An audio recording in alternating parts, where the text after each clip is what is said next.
Kelame Hunor hol volt? Kelame Hunor hol volt?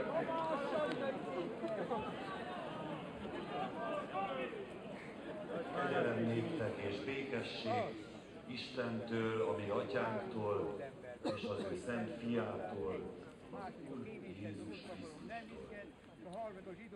Kedves testvéreim, hölgyeim és uraim! Épp most érkezett telefonon a friss hír, hogy Brüsszelben a magyar tüntetőkhöz csatlakoztak a flamandok, és együtt vonultak ki a román nagykövetségre.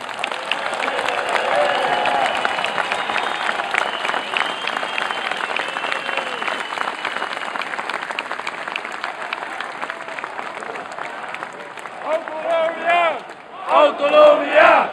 Autonomia! Autonomia! Autonomia! Autonomia! Autonomia! Autonomia!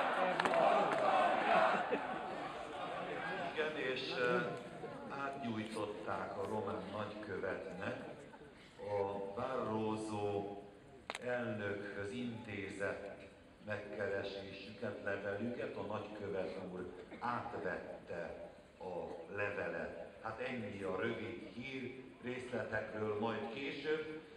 Szeretettel köszöntöm Katalóniából Márkot. Köszönjük, hogy eljöttél.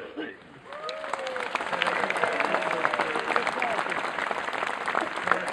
külön is köszöntöm a komáromi vendégeinket, akik Berényi József szavait alátámasztva jelentek meg körünkben. Isten hozott benneteket!